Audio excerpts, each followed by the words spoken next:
No idea when we're going to go live.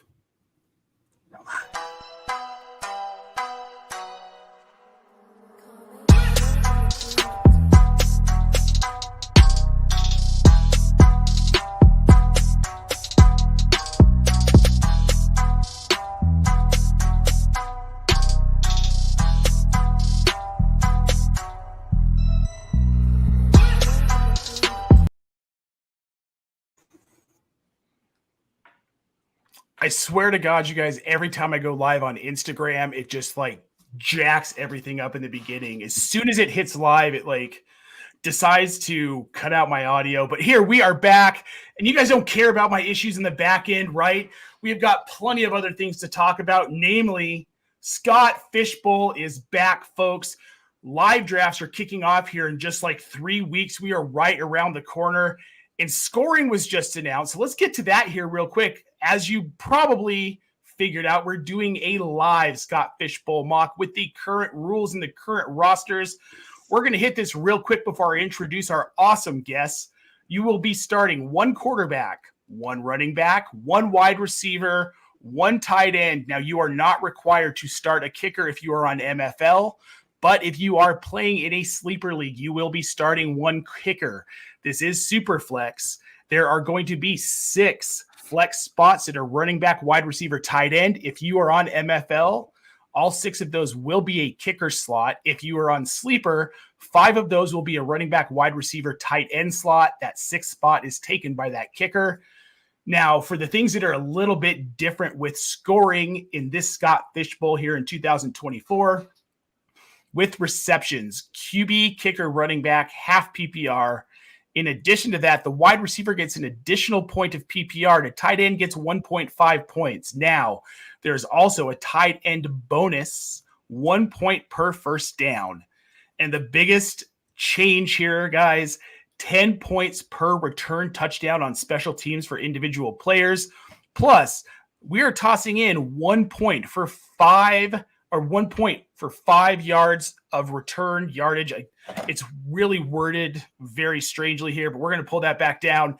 Now that we've cleared through the rule, guys, first of all, co-hosting with me today, we have John Arrington at Dynasty Coach A and Nick Hoover at HoovTube. Guys, thank you so much for joining me and these awesome guests. We have Kevin Tompkins,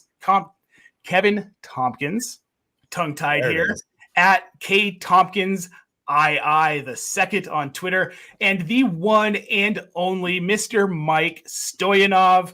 You may know him as Blossom's older brother. I know him as someone who kicked my ass in a fantasy league last year, and just a joy to have you. Guys, how are we doing tonight? John, let's start with you. Scott Fishbowl rules are out. We have got the scoring. We've got the rosters. How are you feeling about it so far? Well, I haven't looked at any of it, so I'm going to be a lot of help tonight. And honestly, I've been pretty busy. And then this weekend, I was gonna look at the new scoring and do all that. But then I ended up getting caught up working on a new tool that we might be putting on the website, and I completely just dove right into that thing. And I did not do anything else this weekend. My wife hates me; she's probably already left. And that's about it. Well, how would you know you were working on the tool all weekend, right? That's what I said. Probably. Yeah, probably. You'll find out after the show. Now, Hoov, thanks for tuning in, man. Are you stoked about this Scott Fishbowl? I mean, the scoring's so different, and these rosters are wild. Oh, I'm a sicko, and I love drafting running backs early. So, this is my bread and butter, man. So I'm ready to draft all the quarterbacks. I'm ready to draft all the running backs. I'm ready to draft all the tight ends because all these wide receivers, there's so many good ones. Let them slide. So this is a good one. I'm excited for this, Scott Fish. Now, Kevin, I'm going to come to you here because you and I share this kind of sick, twisted fascination with tight ends. And with this ultra tight end premium scoring, I mean, are you just kind of drooling at the possibilities with some of these guys? I mean, there's enough top end guys. I mean, just the Scott Fishbowl, it's the tentpole event. We know fantasy season is here when the Scott Fishbowl talk starts flowing from all corners of the fantasy industry. So definitely love being on with you guys, and I am excited to get this going. As far as the tight ends, that's going to be very interesting. I'm very interested to see how they kind of go off the board here. So going to be fun. Now, Mike, Thrilled to have you here. It's been way too long. Well, we were on a stream on Saturday, but before that, it'd been way too long since we'd been able to be on together. But like I mentioned, kicked my ass in our league last year. Now, in Scott Fishbowl, we're not in the same division, but you're probably, if we make it to the playoffs, I'm sure you'll kick my ass. Now, what are you looking forward to most with this new scoring? Are you more hyped about the special teams or the tight end premium or the new rostership? This is my third year in the Scott Fish Bowl. So grateful and feel so fortunate to be a part of it. I love it. And just in terms of broadly, the scoring in general, I'm not in a huge number of leagues, but I'm in a fair handful. And then I do a few best balls. And it's generally very vanilla, the scoring. You know what I mean? There's not a lot of shifting in any other league for me personally. And again, I'm not in a million leagues. But then the Scott Fish Bowl, what I love that he does is he makes the scoring interesting and unique enough. And if you honor it and if you study it, you generally will be rewarded. So again, I feel like the tight ends, it's very similar to last year in terms of the scoring. What's not similar is the depth. So I think that may affect where people go. And then again, the wild card is these returners and guys. Like I was literally looking at guys. Like I'm like, Gibson, should I take Gibson? Like it's not a guy you'd ever consider like in any universe. But like you find yourself looking at numbers in the SFB that you really wouldn't be looking at otherwise. But I'm very excited for this year. I'm not a baseball guy. I'm not a basketball guy. I'm not a hockey guy. This is it. This is all I have. So like, forgive me for I'm so excited because it's finally here. Like Kevin said, it's like, this is the kickoff of the season. And I just get so excited. So feel free to like tamp me down, even mute me if necessary. I'm ready for it. We would never mute you, Mike. We love the excitement. Nate before I would mute you. Well, you don't mute me. You just talk over me, John. Well, that too. Yeah. We know this, but I don't think you've had enough whiskey for that yet tonight. We caught you early on here. It's only 10 after 8 here in Florida. Now, we love the excitement here around Scott Fish Bowl. This is my 4th year in it. I'm just thrilled, right? It's the same thing every year. You get your invite. You're just so excited. We were lucky enough to be able to give an invite away on our mock draft show last week. That was a blast. It's just such an exciting event. And just real quick before we get into this draft, guys, I want to go around the room and like one thing that has stuck with you from either a draft or an experience at Scott Fish Bowl that you'll probably never forget and makes you want to come back every year. Mike, let's start with you. I guess the camaraderie, like it's the Twitter group for your number, your draft slot. Last year was great. This year is also great. It just feels like a place you can go and just like nerd out on the numbers and on, you have a camaraderie with your 4s. I'm at 4 this year. And like, and then when you got last year, I was in Krusty Burger, division winner. And it was just a great bunch of guys and everyone was super supportive. And like 5 of us made the playoffs and we were all the way through, like really, really boostering each and every guy. And, we had a guy made the finals and we felt like it was all of us. So, I mean, I just like how close it brings us all. And it's a great way to kick off fantasy football season. And it's just, I can't say enough about it.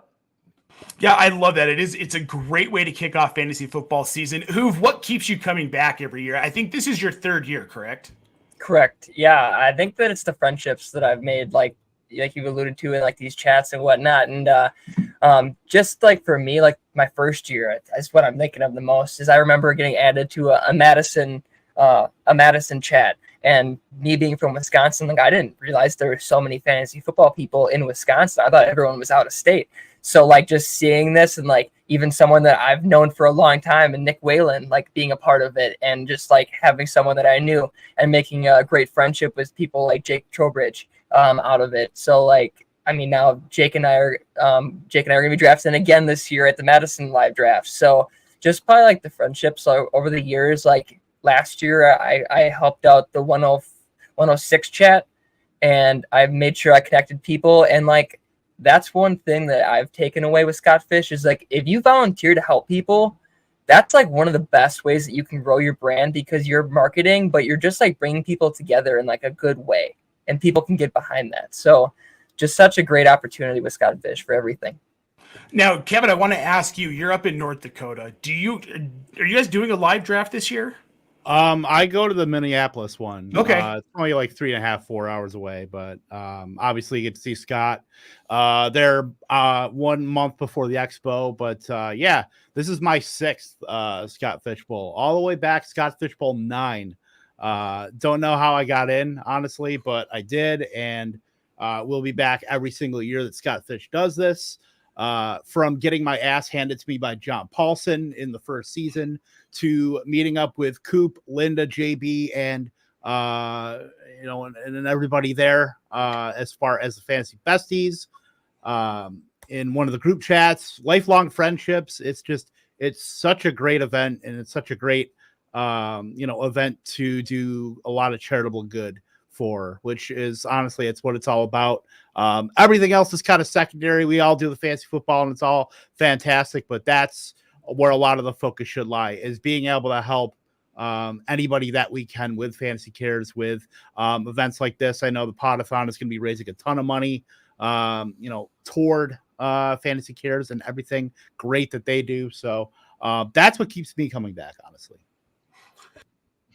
I love that you bring up the charity aspect of it, because I think we get wrapped up in, the community part of it and the fantasy football part of it. But the biggest thing we're doing here, and with all the cool merch that was mentioned, like it was mentioned in the chat by Herms, is we're helping kids, right? And we're getting hundreds of thousands of dollars for kids just through fantasy football, something that is a game.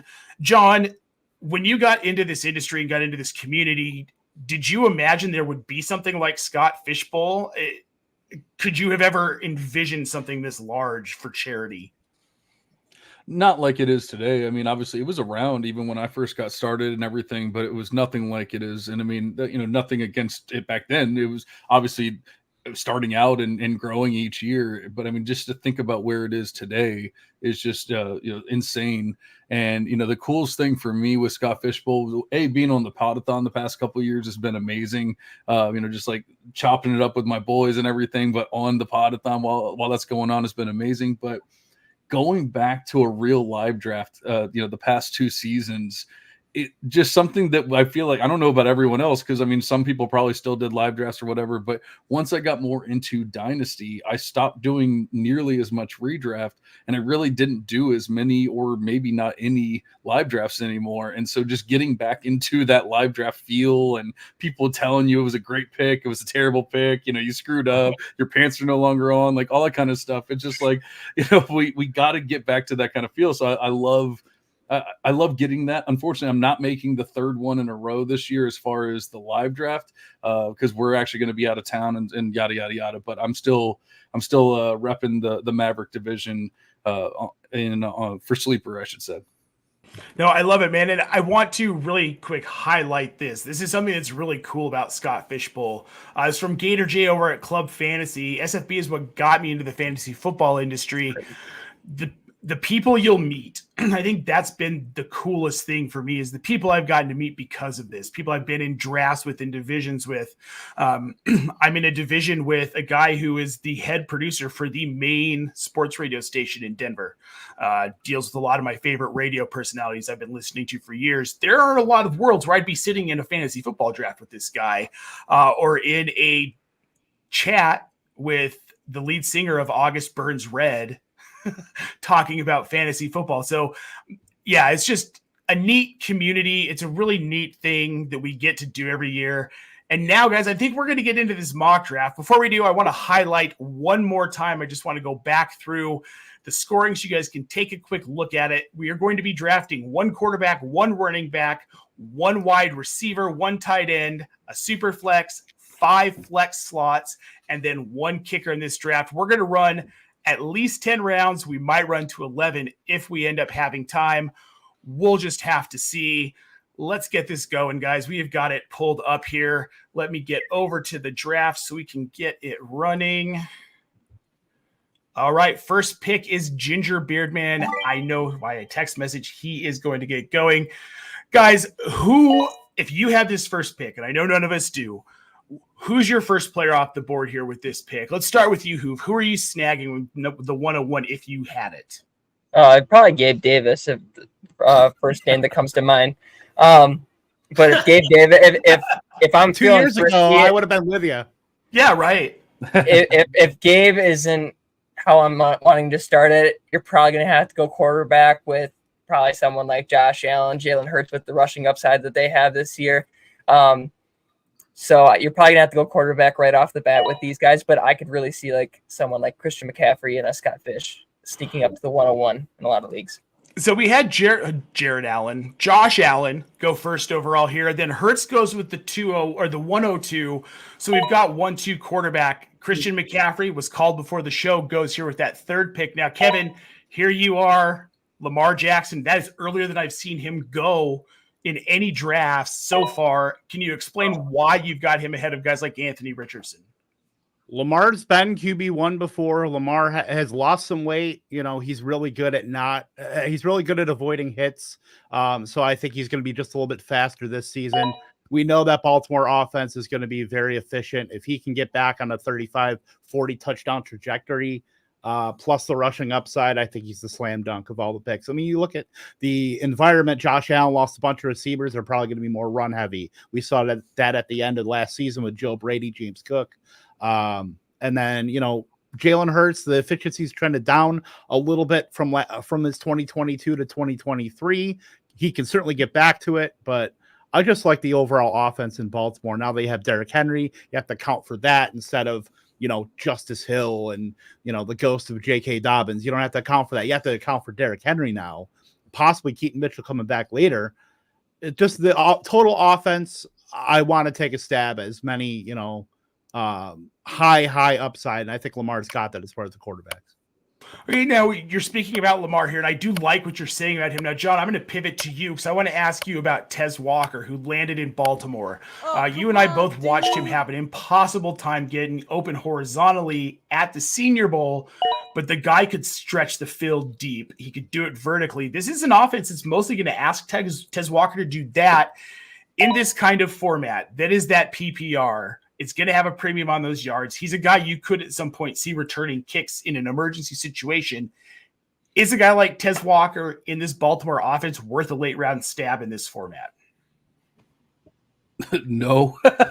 I mean, as much as I loved him in college and everything, us seeing him at the Senior Bowl really struggle to catch the ball, you know, and then going to a scenario and with Lamar Jackson throwing, unless he's that return guy, then I don't really want him. I don't know. Maybe he will be the return guy for him. We know that the NFL changed the settings or changed the rules. They didn't change the settings, but changed the rules. And now that some of these bigger name people, even though he's not necessarily one of them, will Make your pick, John. Let's see here. I'm going to go with Brees.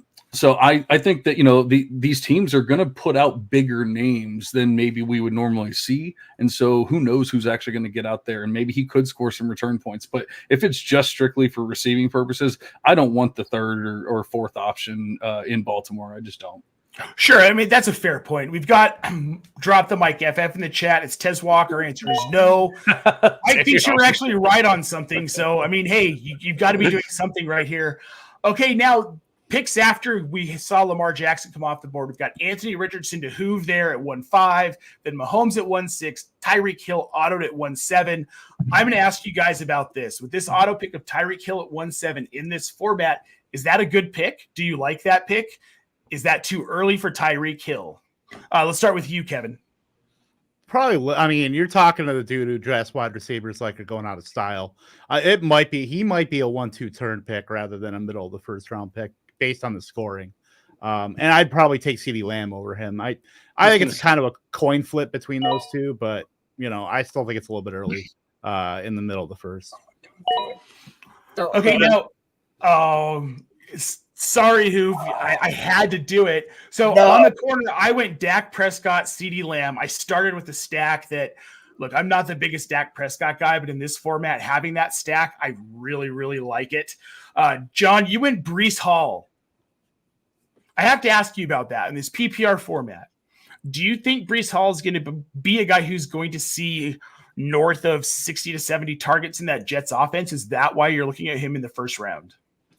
Well, I mean, it's a little bit of everything. It's also the half a point for first down, first downs for running backs, half a point for first down receiving yardage, all that kind of stuff. Like Breece Hall is going to be a stud in what we are considering one of the better offenses in the NFL right now, assuming that Aaron Rodgers is healthy and all that. Also, I would have actually taken Kyler Murray, but I was talking through my pick and I did not realize he was still there. But I mean, honestly, like I really don't hate Breece Hall there. I really like Kyler Murray with this scoring. Yeah, I'm up again, so I guess I should. Go ahead and make your pick here. To Kyler Murray, I like him in this format a lot, but I really like him in this new Arizona offense. Though, Mike, a quarterback I like better than Kyler Murray, and you took him ahead of Kyler Murray, C.J. Stroud. Looking at this Texans offense, you've got Stephon Diggs now in the fold. You can argue they got better at running back with Joe Mixon. I think they got infinitely better getting rid of Devin Singletary. What do you think the ceiling on Stroud is in this format? Is it possible that Stroud could put in a QB1 performance in Scott Fishbowl this year? Well, full disclosure, I picked the 4 spot initially thinking I would end up with Stroud before the scoring. And then the scoring came out, and I realized, like, I think that the top 4. Let's go. Sorry, go ahead. Oh, man. In terms of picking those 4 QBs and McCaffrey in the mix, I just think if you want to think about it for comparison, 100 attempts, 100 rushing attempts, and 500 rushing yards is more fantasy points than throwing 12 300-yard passing games. It's so OP that and I would not at 9, I feel like Stroud makes sense. At 4, I would rather have Richardson and roll the dice or go somewhere else, like if McCaffrey's there. But I love Stroud in all other formats. I plan on making him a part of my team in almost any league where the scoring is more traditional, for sure. I love him this year. Yeah, no. Diggs, until he has his inevitable diva freak out, is going to be just a weapon. Like, they're just loaded. Mixon, like, come on. That team, if it doesn't make the playoffs, I'll be shocked. Okay, I can see Diggs being a force for the first 6 weeks, Mike. Like, I'll give you that. But I think after that, in reality, we see Tank Dell, Nico Collins kind of take over the receiving core on that team. He'll have a game like week 7 where he gets 2 targets, and then that's it. He'll just right. Rest of the year. Now, Kevin, Amon-Ra at 2.9. In this format, that feels like a steal. Do you feel like you just took candy from a bunch of babies who didn't know when to draft Amon-Ra? I'm just very not with drafting Mark Andrews at 208. Like, I'm not about that, and I would have probably taken McBride. It was just the best wide receiver on the board. So that's about where I am. I know Hoove, I see you up there. Look, it's what I did last year in Scott Fish. There were too many tight ends getting taken too early. I didn't want to touch any of them at that price. So just take the best wide receiver. And I think that's a fair assessment. I'm really surprised you didn't take Kyle Pitts there, given the format. But I agree with your reasoning. And I really love Amon-Ra. I love this Detroit offense. I think the sky's the limit. That said, outside of Amon-Ra, Jahmyr Gibbs, Jared Goff, Sam Laporta, are we excited about Jameson Williams getting any involved in this offense? Do we feel like David Montgomery is someone who is worth a stab? Mike, let's start with you here. I mean, are these guys outside of those top players in that Detroit offense, are you interested at their ADP right now? I don't know exactly where those ADP is for the sort of the auxiliary guys, but no would be the short answer. Like, I think that team is so the Gibbs and Laporta and Amon-Ra are all so potent that that's going to be a massive share of the offense. I mean, I think if Montgomery's still there, right? The only 3 guys I'm interested in, Goff also to a certain degree, not in this league, but in other leagues. But those 3 are just all going to be potentially top 5 guys at their position this year. So what's not to love? So, guys, this is interesting with David Montgomery. He is currently, his ADP right now is 67. So he's going somewhere in that like 6th to like beginning of the 7th round of drafts. Is that too high for a guy who's behind Jahmyr Gibbs, John? As he takes a sip of whiskey, of course. I'm so sorry. I was taking a sip of whiskey. First of all, can we talk about, I just took Evan Ingram, who was a top 10 scorer last year in this scoring format. So we're going to get to you. We're going to get to you. I want to know. I want to know about David Montgomery's ADP. With Jahmyr Gibbs there, he's going at 67, John. Beginning of the 7th round. Is that too early? And then I promise you we'll talk about Evan Ingram because I can't wait. Now, are we talking about in Scott Fishbowl or are we talking about? Yes, we're talking about right now in Scott Fishbowl. At Scott Fishbowl, I want nothing to do with David Montgomery and Scott Fishbowl. He's a running back, so obviously you want him, especially in the scoring format and everything. But like somebody's probably going to take him earlier than I'm willing to take him because he's on the Lions. He's going to be scoring touchdowns. He's going to do this and that. But I'm all in on Gibbs. As you can clearly see, I took him at 203. Okay, now let's talk Evan Ingram since you were chomping at the bit for that one, John. Do you think he's number 2 in targets? Is he the number 2 target in that offense? I mean, they brought in Brian Thomas. They still got Christian Kirk. They did let Calvin Ridley skate. Do you think that he's the number 2 guy? Yeah, I mean, I think he kind of has to be by default. I mean, maybe it won't finish that way, if you can see the rookie get on the field and actually like learn and everything by the end of the season. But starting week 1, I think you have to consider him the 2, and he wasn't necessarily the 2 last year, and yet he did big things, especially in Scott Fishbowl with this scoring. Like I said, he was the 10th overall scoring player in this scoring format. So I was looking at some other players, and then I started thinking about it. I'm like, wait, Ingram's still here. Like, I really don't like any other draft. I would never take Evan Ingram in the beginning of the 3rd round, but I'm like, here we are. Well, and I love to see Evan Ingram get that career resurgence to where we are targeting him earlier on in some of these drafts, especially with that tight end premium. Now, right after, we've got Jordan Love off the board, Mike. I want to ask you about this. How do you feel about that Green Bay offense? Obviously, 3rd round of a super flex, you're feeling pretty good. What's Jordan Love's ceiling? Does he have QB1 potential this season? QB1 tier potential this season? I mean, I think so. I mean, I took him because I think he's the last. That's a tier break there for me, and I wanted him. I love Daniels. I actually love everything you've done. Richardson, McBride, and Daniels in this league. That could be division winner / Scott Fishbowl finals. Yeah. Right there. That's what I'm talking about. Again, my opinion in terms of looking at the rules and then tailoring your team to these rules. But back to Love. I think that they're going to be very good on offense this year. And I didn't really see a lot of other guys that I loved. I have to pick here. So hold on a sec. Oh boy, not really. So this old dude. We'll take this old guy.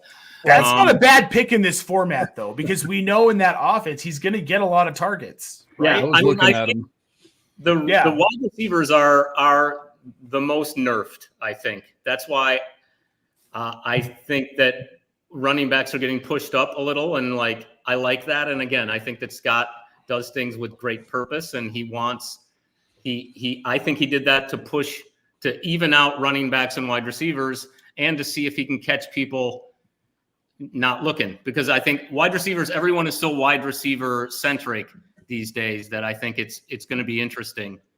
Just say my name, Mike. It's okay. Say my name. Say my name. I was like, oh shit, there's Kevin.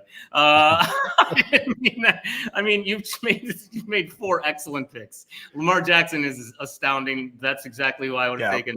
And these 3 guys, I haven't had Harrison yet, but I've had Wilson and Amon Ra all over my teams for the last 2 years. So, I love your team. I'm just the jackass who doesn't pay attention to what. I'm just giving you shit. Me in advance. Guys, I just want to say real quick, thank you for letting Jared Goff fall to the back end of the 4th round. I really appreciate that. Kevin, how did you let that happen? Because I was going to try to pull quarterback and see what comes back to me. in the 5th. Look, I think I've got at least 450 targets between those three guys, with Amon St. Brown, Garrett Wilson, Marvin Harrison. I will continue to square peg into that round hole and make that damn thing fit with wide receivers. Be damned with Scott Fish's scoring. No, I think just the way the drafts fell with tight ends getting pushed up, no running backs that I really like. I'm just going to take the guys that are just going to be earning 150 targets a season. So, sure. And I do think Harrison definitely has that ability to do that in year one. Well, and so something that our good friend Andrew Cooper, a good friend of all of us here, mentioned on the Podathon last weekend with respect to tight ends was you want to find the guy who's going to be number 2 on a team in targets. And I think with the way we're targeting wide receivers, that logic plays into that as well, because so many of these guys, DJ Moore, likely going to be first on the team. Who's going to be second? Could it be Cole Kmet? We don't know what Rome Odunze is going to be. We don't know how healthy Keenan Allen is. Is he worth a late round chase as a possible second target? We talk about who's going to be the second target in Vegas. It's probably going to be Brock Bowers. So then where do you slot him in amongst these tight ends? He's still not off the board, guys. We're looking at the guy who's, like Kyle Pitts, but anointed a Hall of Fame player already. We're in the 5th round of a tight end premium. John, why don't you think he's come off the board? Sorry, I was making my pick. Who you're talking about? Brock Bowers. Why isn't he off the board? Honestly, I mean, I don't want to talk about players that haven't been picked yet, but I was looking at him with my last pick. So, I mean, fair enough. No, there he goes. Yeah, I mean, honestly, I thought about it. There's obviously the rookie tight end issue, whatever, but especially with this scoring, I think there's a decent chance that he could outscore Devontae with this scoring.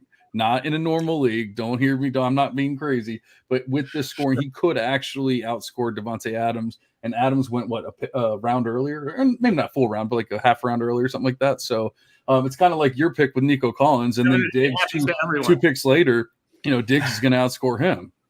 Right. I was going to take Brock Purdy in the 4th round, and I wrapped him back in the 5th. So nice. That's nice. I'm waiting as long as I can at this point. I mean, it's more of like an exercise of whatever, but I just want to see who I can get by waiting and just drafting some of these position players, because it feels like with the scoring, you either really need to get like the rushing QBs, or maybe it's more beneficial to wait. And that's kind of how I felt with a couple other positions last year, and it worked out for me. People were giving me crap because I drafted Sam Laporta and Dalton Kincaid in the 13th and 14th rounds of Scott Fishbowl last year. And I got one of the worst grades of anyone in Scott Fishbowl, when they give out the grades at the end, and everything. And I had one of the worst grades for tight ends, and I had Sam Laporta and Dalton Kincaid. So did I, and I had Trey McBride. So, oh, wow. Jeez, that is a stack. That is a stack. From Laporta. Just saying. While we're talking about tight ends here, I want to bring this up from Herms in the chat here. Our boy Herms. Coop is right. Now talk about Pat Freiermuth, and he makes a good point here. Who in Pittsburgh is going to be the number 2 target? I mean, obviously Pickens is probably number 1. Does it matter? It probably does to some extent. I mean, you can't throw them all to George Pickens. So is it Muth? Is it just Johnny Smith coming out of the woodwork because it's Arthur Smith? I mean, who's your money on as that number 2 guy in Pittsburgh? First of all, we'll start with you, Mike. And are they worth a pick in this format or any format this season? I think any tight end with the potential to be a high volume tight end, regardless of how often he sees the end zone, in this particular format is potentially just a rock star. I would Muth, because he had a down year. I think his ADP is depressed, and I think he's definitely in this league. He's someone I'd look at later. I still have a few tight ends ahead of him at the moment, but he in this league. I mean, 3 or 4 catches, a couple first downs, 30, 40 yards. That's like a 15 in this league. It's insanity. So it's hard for any other position to sort of keep up with that. Any other sort of mid player at their position. You can't keep up with the tight ends in the scoring. So I mean, I don't want to spill the beans here, but I'd look at that if I were, doing this year. Yeah, no, absolutely. Now, guys, if you are watching this and you have never played in Scott Fish Bowl, if you're not familiar with what Scott Fish Bowl is, it is the largest charity fantasy football tournament on the planet. It is benefiting Fantasy Cares. You can find them at fantasycares.org, at fantasycares.org on Twitter. This is a tournament to benefit the children. There were, I believe, Kevin, if I'm not mistaken, 150,000 applications to play in Scott Fish Bowl this year. Wow. About 4,500 people are going to actually get into this tournament. It's for the kids. And even if you don't get in, there are going to be a ton of satellite tournaments. There are going to be the FC Eliminators, some of which are still going, it's all going to be best ball. It gives you a chance to earn an invitation next season. There are a lot of opportunities to win an invitation leading up to the draft starting at the beginning of July. Go to scottfishbowl.com/sign up. Make sure you are signed up with your Twitter handle, your email, all of the information they ask for. Wait to see if it comes in your email. If it doesn't, guys, there's always next year. And again, check out all those eliminators and all the satellite tournaments. They are just a fantastic resource to meet people who are part of the community. Get in some of those chats. There's a hopefuls chat on Twitter. There are a lot of ways to get in. Now let's get back to the draft here. I want to talk about Joe Mixon. Joe Mixon coming off the board here, 5'4". Mike, we're back to you. I really like this pick. We've had issues with Mixon's volume, with his efficiency, within Cincinnati. Now he's with a Houston team where he's probably going to see a lot of carries, right? Pretty much most of the volume. Nobody trusts Dameon Pierce. Is his ceiling a top 12 running back this season, do you think, Mike? To me, first of all, I think he's talented and he's still young enough, but he's a pure situation guy. My confidence in the Texans offense this year, and that I just feel like they are gearing up to roll this year. So, and I mean, clearly anyone involved is going to be a part of that. And like what else I saw there, I had Cook last year. He kind of fell to me.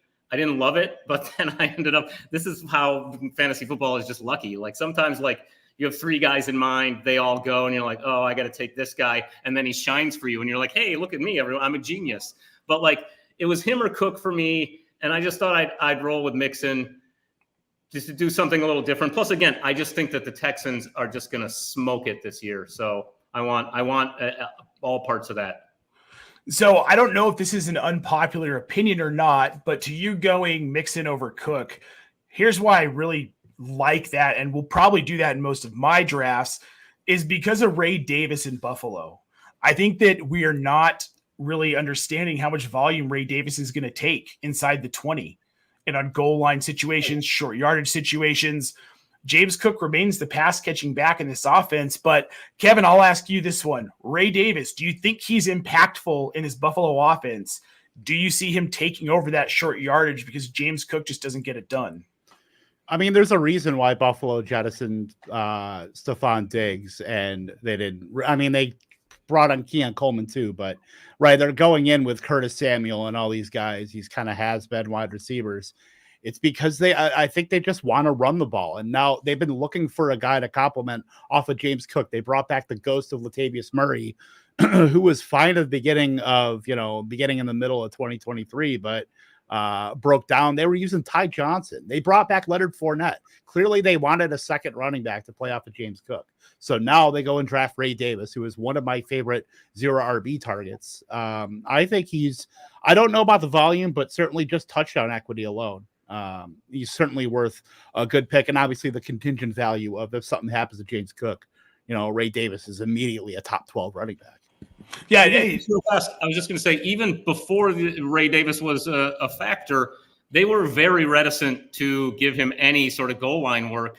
I expect that's going to be the case this year. And Mixon is not in that same boat. He's going to see carries on the 2 and on the 1. And I just think I'm a little more confident, definitely in his floor this year than I am with Cook. Sorry.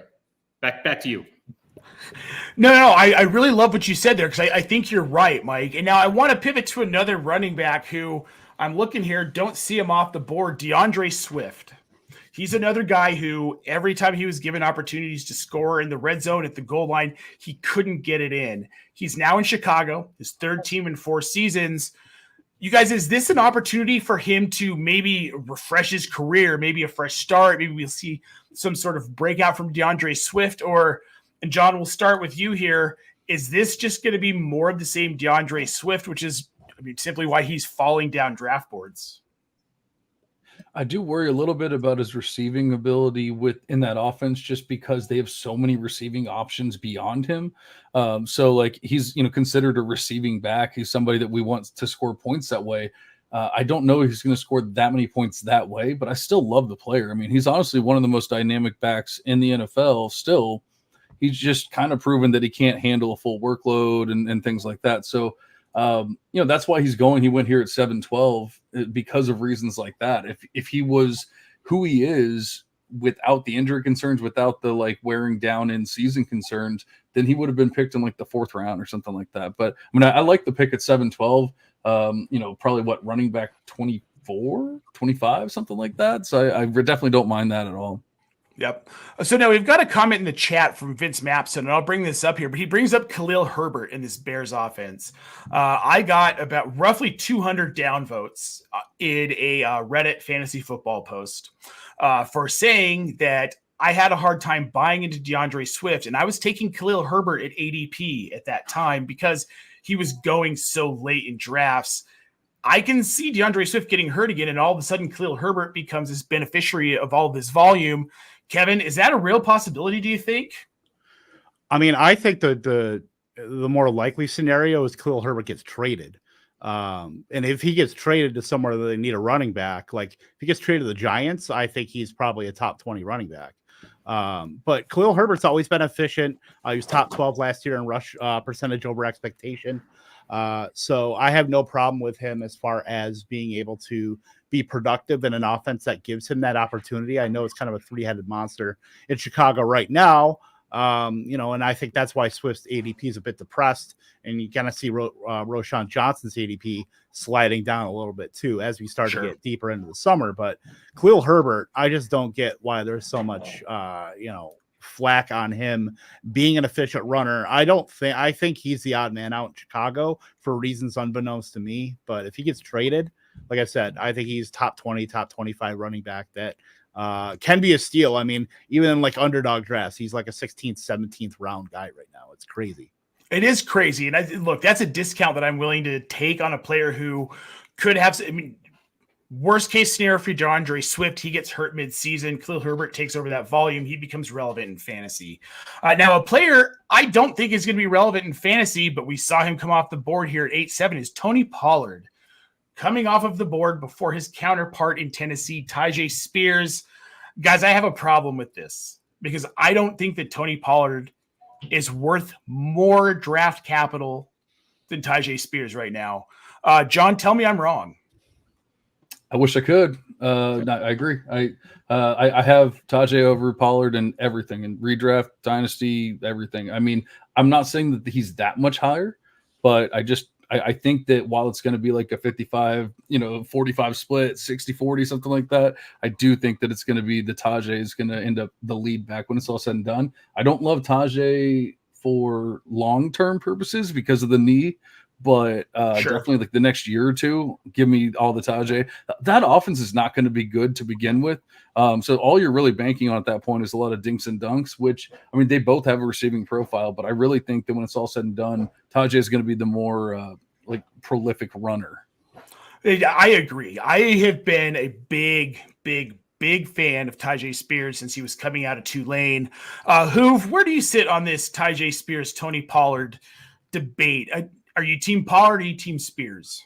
I'm definitely team Spears. I like handling social media for Optimus because I get to crack all my jokes in meme form, and Tony Pollard's gotten some heat. I won't lie, but that's okay because, in my opinion, I think he's your guy that you're gonna look at and be like, that's the Miles Sanders of 2023. Just going to a new system. That there's someone that has shown he has talent, like Chuba Hubbard did. And ended up beating Miles Sanders out. So I don't know if Tyjae Spears is the long-term answer in Tennessee, but I know he has more talent than Tony Pollard does at this point. So I liked Tyjae Spears more. Let's keep the value there. You know what? If people don't want to buy into it, let's all of us eat off of it. So let's keep the Tyjae Spears value where it is, because if everyone else wants to draft Tony Pollard and be a sicko, go for it. I love that. Now, I want to talk about one more running back situation. And Hoove, you started to touch on this one. And Mike, we'll start with you here. Jonathan Brooks and Chuba Hubbard in Carolina. Jonathan Brooks off the board here, 8-3. Chuba Hubbard still not off the board in this draft. Is that fair? Do we think that Jonathan Brooks, even with the knee injury, is going to be healthy enough to be the anchor of this offense to justify even being a high-end RB3 in ADP right now?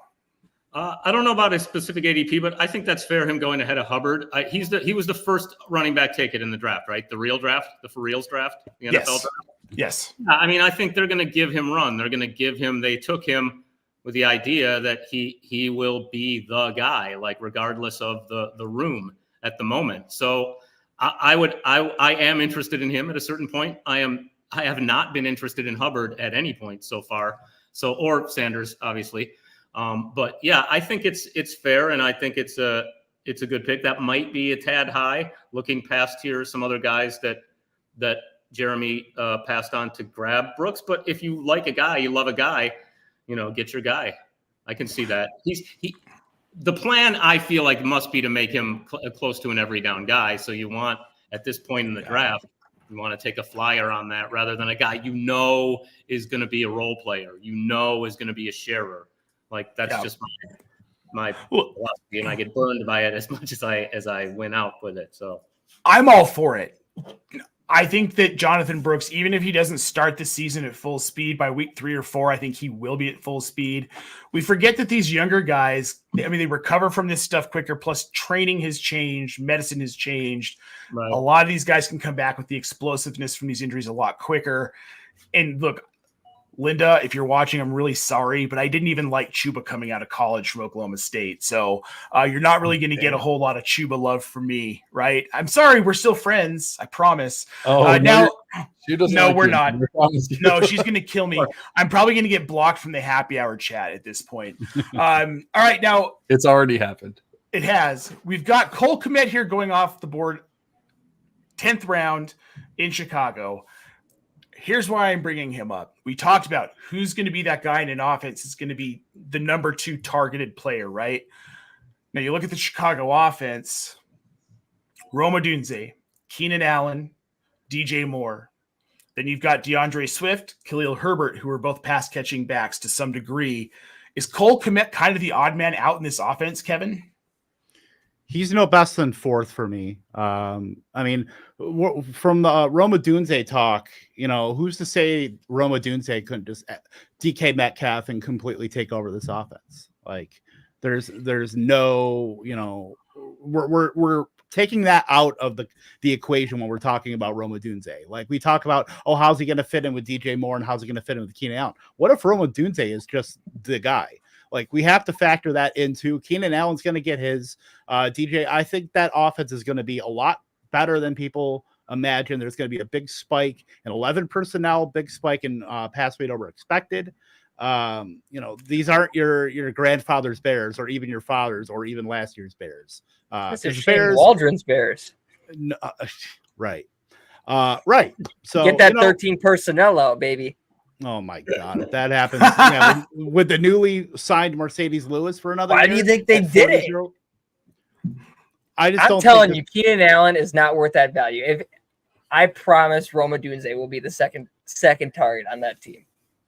There's no way. There's no way Odunze is the second target. I think you're both right. It's definitely a discussion, and I think that it's going to be like a go with the flow. And I mean, honestly, Keenan Allen. He's not a spring chicken. Like Keenan Allen ain't dead though. He still put up. He had a season high. He had a career high in targets last season because of Mike Williams being out. I promise you, this is it. All right, this is it. I'm agreeing with both of you. Now I have to focus. He took the easy way out. Nate. So now Nate's gonna jump on. Now Nate's gonna jump on the JSN bandwagon. I was going to now hold up. Look, I like JSN's talent. This is a different offense. This isn't Pete Carroll's offense. They're going to operate differently. No, Tyler Lockett. Right. Tyler Lockett's not dead. DK Metcalf isn't dead. This team doesn't really have a phenomenal rushing attack. They just gave Noah Fant a 2-year, $21 million extension. This ball is going to be in the air in Seattle, man. All right. And I think JSN has probably not 1,000-yard season, 800 yards, but I bet you he gets the touchdowns. That's where I think he excels, is he gets the touchdowns. And as a guy I'm drafting as my wide receiver 3, dude, I'll take 800 yards and 5, 6, 7 touchdowns. And people forget that too. He's coming off a broken wrist too to start the season. He was already behind the 8 ball coming into the season. And really, I mean, he had a decent middle of the season up to like the playoff weeks. And then he kind of trailed off a little bit, but he kind of had a trial by fire there at the very end of 2023. So I'm totally fine with JSN. I just don't get a lot of the crap that's getting slung about him. Well, I'll tell you what my issue has been is that people are trying to say, oh, well, but he's going to be a wide receiver 1 this year. He's not going to be a wide receiver 1 this year. It's not going to happen in that offense this year. When Tyler Lockett finally decides to retire or they trade him, which probably will never happen, then we'll talk about him getting into that wide receiver 1 tier. But until space clears up in that offense, it's not going to happen. However, I'm okay with him being a high-end wide receiver 3 or a flex option. That's okay. That's good value. Stop trying to make him a high-end wide receiver 2 or a back-end wide receiver 1. In 2024, that's not going to happen, and you're wasting draft capital on a guy if you expect that to be the case. I feel like Lockett's got to fade at some point. He might have been overstating things with Allen, but like Lockett he's undersized. He's a great route runner. He finds the open field, but I mean, I think JSN is younger and bigger and just as fast. And like someone's going to take his job eventually, or at least supplant him in terms of like the reads, you know? So I like JSN in general. I definitely like him this deep. I mean, again, I love Ridley, who went two before. Like we're just a couple years from like that guy is one of the best receivers in the league, talent wise. When he gets back from his troubles, he's going to dominate. And now he's going like deep in round 10. Like I'll take it because he's the guy. He's got to be the guy in Tennessee. No, I mean, I know they have Hopkins. I really appreciate all the Tyler Lockett is going to fall off at some point, people, because it's been feeding my family for many years now. And I really do appreciate all of you. I mean, to be fair, he has already fallen off the last three seasons. No, he has 2.35 yards per out run, 1.94, 1.61. Usually that drop keeps going and goes even further. If he hits the ones, JSN is probably taking over that offense with Metcalf. He also lost his QB. I gotta say, I feel the exact same way about why'd that guy take Lockett over those 6 guys guy? Because that guy usually loses to me in the playoffs. So, I mean, it goes both ways. All right, guys, I want to take a look at this draft real quick. I want to highlight a couple of teams we didn't maybe talk about so much. First one here. This is Jamie Parag, friend of the show, friend of Optimus Fantasy. He got that Mahomes Kelsey stack. Is that as scary this season as it has been in past seasons, especially with this scoring format? Or Kevin, we'll start with you. Are you less concerned about this specific stack this year? No, I think it's perfectly fine, especially, you know, he was able to get Kelsey at 207, which I think he should have been picked well before that. So I think that Mahomes Kelsey, it's always fruitful. I don't see Kelsey falling off this season. The only thing I'm a little bit worried about is the yards per target, which has come down for Kelsey the last couple seasons. But other than that, I still think the volume is going to be there for him as they kind of get used to these new parts in the offense with Xavier Worthy and with Marquise Brown, guys like that. So I'm totally fine with the Mahomes Kelsey stack. I think you're going to get another year of just 120, 130 targets. All right, well, Mike, let's look at Jack Buddy A. Are we going to go with that? I'm assuming, that is our good friend Jack Lucene. I just put it together here. Jack, let's look at your roster here. We've got Bijan Robinson, A.J. Brown, Tua, and Justin Herbert as his first 4 picks. Mike, this is a pretty sexy start. Do you think this is a start that could get a team into the playoffs in Scott Fish Bowl? Well, first of all, I believe this gentleman is in my division this year, so I have nothing but good and kind things to say about his work here. I mean, Robinson is a stud. AJ Brown is AJ Brown. I love getting the 2 QBs there. I mean, before it got too late, and then looking down, I love Metcalf. This is a great first half of a Scott Fish draft. Great job. Yeah, no, I completely agree. I think it was Sanders. That's a smooth call. I think at 11 there, maybe a touch early, but looking at, because all the tight ends did go. That's I like that a lot. I think he's going to be a big part of Bryant Young's passing game. He had Bowers and Sanders, so he likes the rookies. Yeah. Yeah, no kidding, right? John, what do you think of Sanders? We saw a bit of him in Mobile. I don't know that I saw an absolute ton of him. Were you impressed with him? Not necessarily the Senior Bowl, but honestly, I think the only tight end that actually stood out the Senior Bowl was Theo Johnson. Like, it was like anytime you turned around, Theo Johnson was making another play. But Sanders was He's on just the Giants, right? Yep. Yes. Yep. Yeah. And then Darren Waller just retired. Yeah. I mean, I don't think that Theo Johnson's amazing or anything like that, but like he's definitely somebody you should stash in Dynasty. And maybe even in the deepest part of Scott Fishbowl, who knows? But to answer your question, I like Sanders a lot. I loved his profile in college. I didn't necessarily love him getting drafted in the 4th round, but it was the first pick of the 4th round, and it's to a wide open receiving core and all that kind of stuff. So it's kind of like with Jonathan Brooks. It's like there's no one to stop him. Yes, it's not the greatest offense, but it's an up and coming offense. So I think there's good things in store for Sanders in the future. I don't necessarily know about this year or, day one at the very least. Sure. Oh, no, that's fair. But again, this is Scott Fishbowl. Anything's possible. The first year I was even aware of it, somebody took Matt Barkley with their first overall pick. Yeah. I was on the podathon when that happened. That was fun. Were you? All right. All right. So yeah, crazy things happen with this draft, but that's part of what makes it so much fun. And I'm stoked to be a part of it. Guys, thank you so much for hopping on for this. What is the first of probably a bunch of Scott Fishbowl mocks we'll do here over the next 3 weeks, because this is the best thing to do right now, this part of the off season. There isn't a whole lot going on. We've got OTAs, some mandatory workouts. We're not going to get a whole lot of news from that. So it's time to dig into Scott Fishbowl. Now, guys, if you are not already signed up, go to scottfishbowl.com/sign up. You can see it up there above me. It is also going to be in the show notes. You're also going to find a link to fantasycares.org. Go and donate for the kids. Also, make sure you're following our guest guys at Mike Stoyanov and at Kevin K. Tompkins II the second. Make sure you're following them on Twitter. You're going to find Kevin around here a lot. He is a friend of the show. Same with Mike. John, Hoove, I want to say thank you guys for coming out, doing the Scott Fishbowl mock. It has been a blast.